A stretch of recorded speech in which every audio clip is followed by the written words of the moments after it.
covering and stowing away the heavy skids.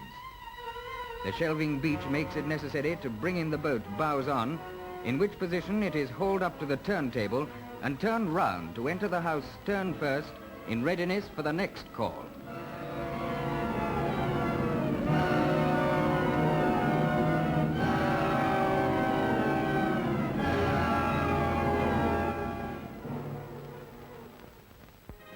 Old prints and pictures tell the early story of the lifeboat service, of the thrilling rescue by the original, the first true lifeboat, off Tynemouth in 1770.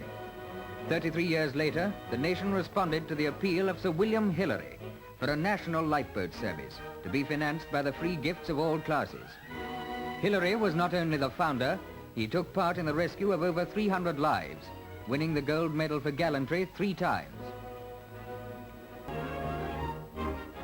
Today at Whitby in Yorkshire, the old harbour lifeboat still possesses these end boxes which give the boat its self-righting properties. For many years after the foundation of the service, lifeboats were open rowing boats, depending on the brawn and muscle of the men at the oars. This, the number 2 boat at Whitby, is the last of the old pulling lifeboats in service.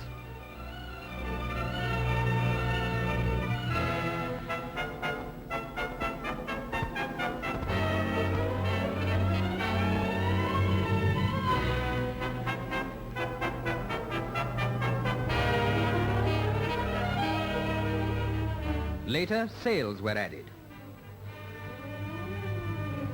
The sailing lifeboat was designed by Watson, who became naval architect of the institution in 1887. He also designed the famous royal yacht Britannia. So through the period of pulling, sailing and steam to the fleet of 154 modern motor lifeboats of today, which have replaced the 280 boats of varying designs of 40 years ago.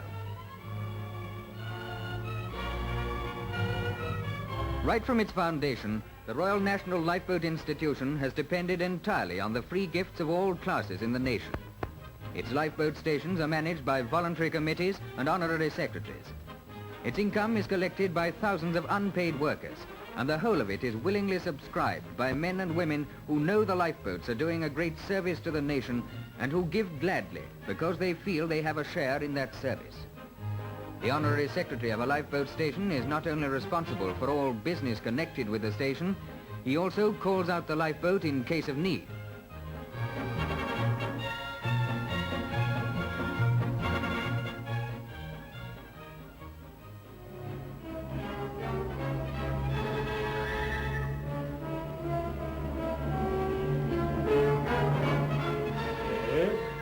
Vessel on fire, northeast. Approx 1 mile, advise launching. Right, we'll launch. 2 rockets are fired by the Coast Guard. One to show that the distress signal has been seen.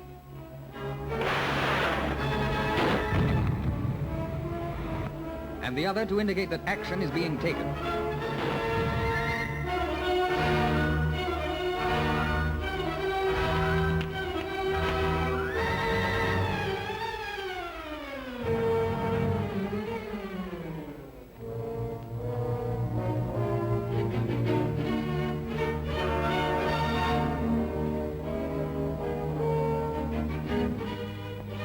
The lifeboat service was never busier than during the war, and wreckage round our coasts, the result of that war, is still being cleared by salvage ships. These too sometimes need the help of the lifeboat. A diver frequently has to use underwater charges to free obstructions.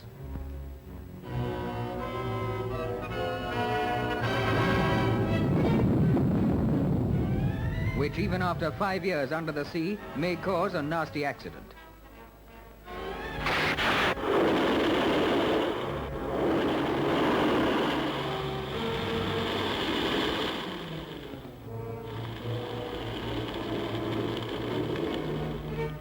Yes. It's a bad explosion. They'll need a doctor. Right, we'll launch.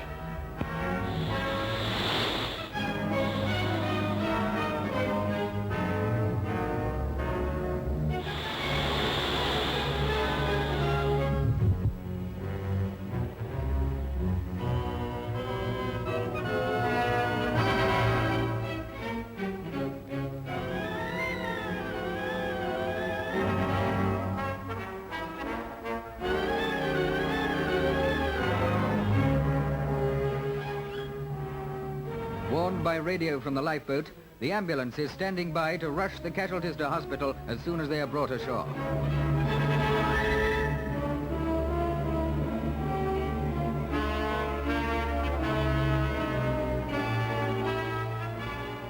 A lifeboat must go where no other boat could go, do what no other boat could do, and continue its work even when badly damaged. But however badly damaged, a lifeboat will not sink. All her empty spaces are filled with air boxes, covered with calico, glued and painted. Even if holed 20 times, the rest of the 260 air boxes will keep her afloat. It costs over £2,000 to lock up the air securely in these boxes in a modern lifeboat. Should the propeller be fouled by weed or wreckage, it can be cleared from a hatch in the deck. Engines in a lifeboat are watertight. They will continue running even if the engine room is flooded. The exhaust goes up inside the mast. Waterproof wireless sets are used. From the depot at Boreham Wood come the stores which are dispatched to the building yard and to stations all round the coast. Stores from this centrally situated depot can be sent off from mainline stations within 2 hours of the receipt of the demand. The present program of building is for 57 new lifeboats, to be laid down at the rate of about 12 a year. A big order in the nature of over £1.5 million. The largest lifeboats cost about £28,000 each. Gifts or legacies are always most gratefully received by the institution. The most acceptable are those given to be used for general purposes. But many people wish to preserve the memory of their own names or the names of their relatives by presenting a lifeboat. In all such cases, a tablet recording the gift is affixed to the boat, which is given the name chosen by the donor. Wherever she may go, as long as she is in service, that tablet remains on the boat. Though motor mechanics are paid, some full-time, others part-time, the other members of the crew are not. They earn their living in other ways, and all are volunteers. Although, as one would expect, fishermen predominate, lifeboat crews include men from all walks of life. They are drawn from many trades and professions: butchers, builders, clergymen, carpenters, schoolmasters, provided that they have had previous sea experience.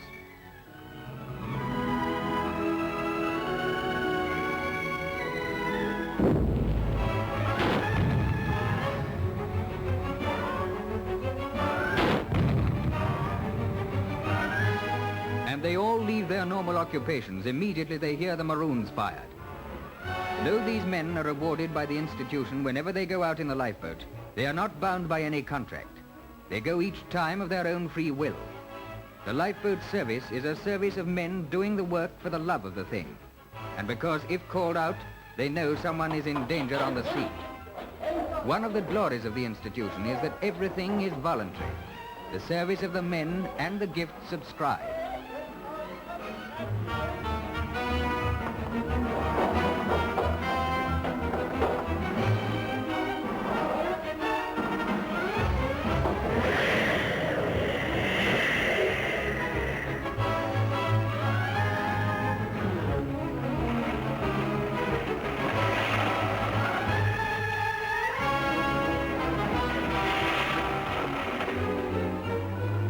From the dreaded Goodwin Sands, many lives have been saved by the lifeboat service, which has a magnificent record. In the 128 years since its foundation, nearly 77,000 lives have been saved, 11 every week during all those years. But the cost is increasing. In 1938, it was £400,000. Last year, it was over £750,000. But even this is less than 4p per head of the population, given so generously by British people to maintain this voluntary and indispensable service, whose splendid lifeboats and fine men are ready at all times and in all weathers to go out to save life at sea.